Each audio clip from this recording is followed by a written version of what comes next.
have this video for today. I'm making pork chop. I-air fryer natin guys. List tayo o oil. Kailangan talaga tayo, hindi tayo mag-oil. Hindi naman to kailangan mag-oil dahil mayroon naman siyang fat. So mayroon akong 4 na piraso na yung pork chop. Ang gawin natin guys, ito na 4 na piraso na pork chop. Nilagay ko sa bread frozen ito. Frozen ito, kinuha ko sa freezer kanina para siya mag-defrost. Nag-defrost na siya. Ang gawin lang natin, i-flat lang natin para to make it manipis-manipis. Madali siyang maluto sa air fryer natin. Ganun lang guys. I-press lang natin ganun. Guys, medyo ma-flat na siya. Mayroon tayong dito, glass,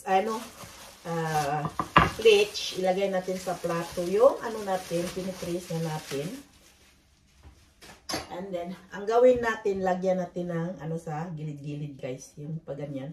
Para hindi siya siya kasi kumukulo siya pag hindi natin natin gilid-gilid. Ganyan. Ganyan lang guys, gagawang pagkain. Napaka-simple na pagkain ito guys, sa totoo lang. And then, i-air fry lang natin. Wala tayong hintayin at juicy pa siya guys, sa totoo lang kung mayroong available. Pwede nito i-fry ninyo nito.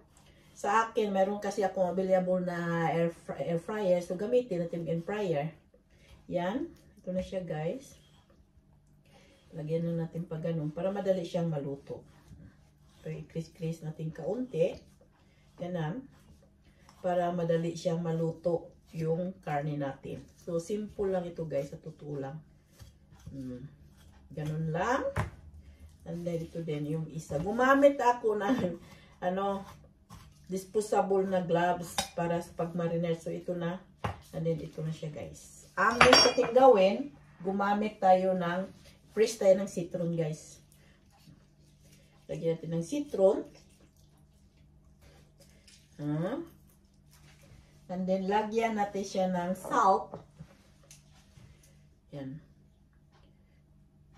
Hindi kailangan maramihan. Yan.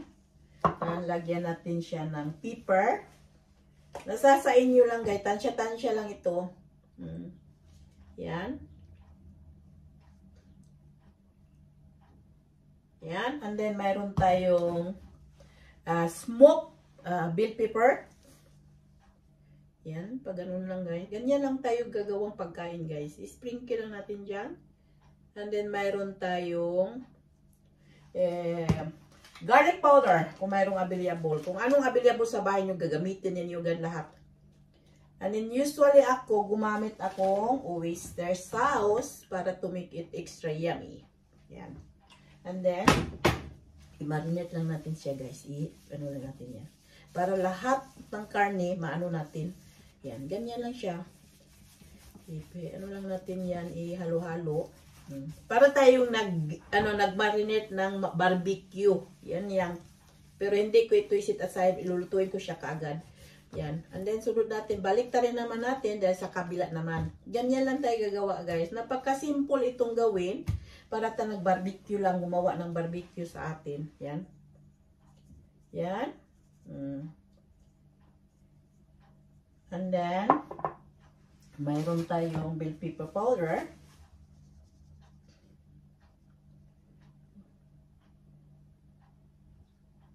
And then, mayroon tayong smoke. And then, gumamit din tayo ng garlic powder. Ganyan ako guys magluto. Kung anong available ng mga ingredients sa bahay, yan ang ginagamit ko guys, sa totoo lang. Yan.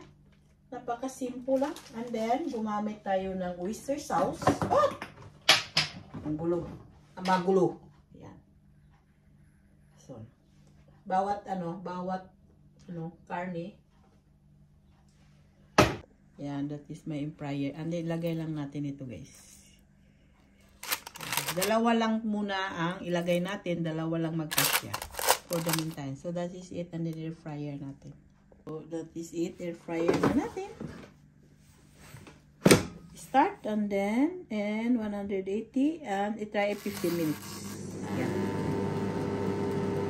That is air fryer is done, guys. Yes, that is it. Yummy. Luto na siya, guys.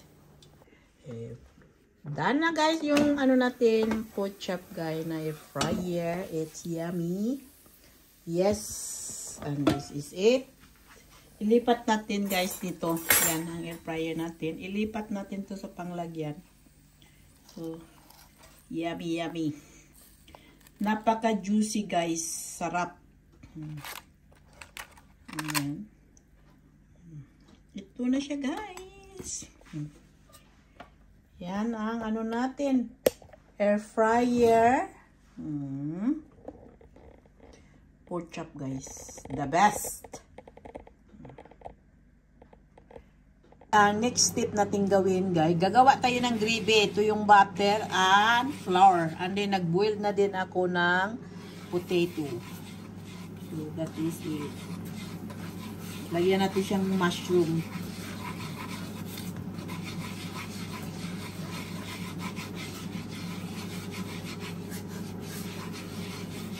Gawa muna tayo ng gravy.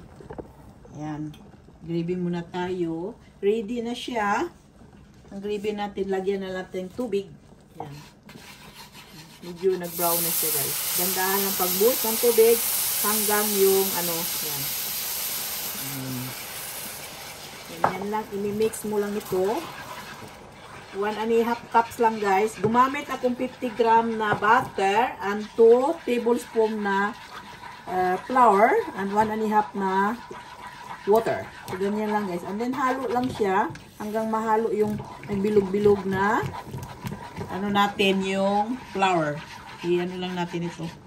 Turog na yan. Wala na siyang buo-buo. Lagyan natin 1 cubes na pork cubes. And then, lagyan natin siya na little bit color, not dark sauce, not much. Yan. And then, lagyan natin siya ng pepper to make it extra yummy. Yan. And then, halo lang, guys, yung kumukulo na siya, diba? Ganyan lang, guys. Haluin natin hanggang yung pork na cubes mahalo. Yan. And then, medium natin temperature, hindi na yun mabuo. So, like that na, guys. Ano lang natin. Yan. And then, ang next natin gawin, nahalo na yan. This yummy na ito, guys, sa totoo lang. Halo lang natin kaunti hanggang mahalo lang siya.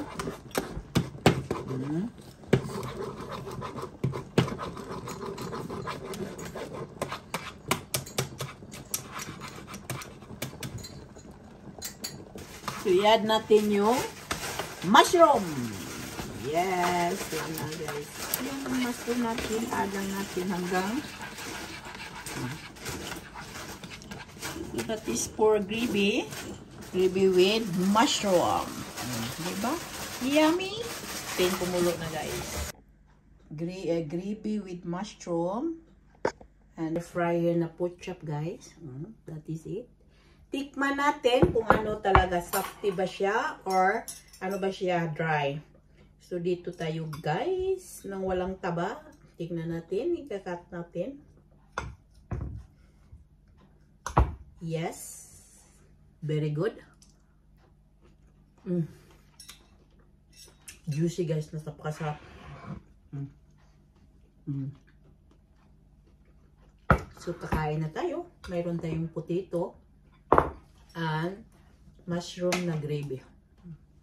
First video for today. Thank you for watching. Paki-like and paki-share and subscribe. And see you for the next video. And bye!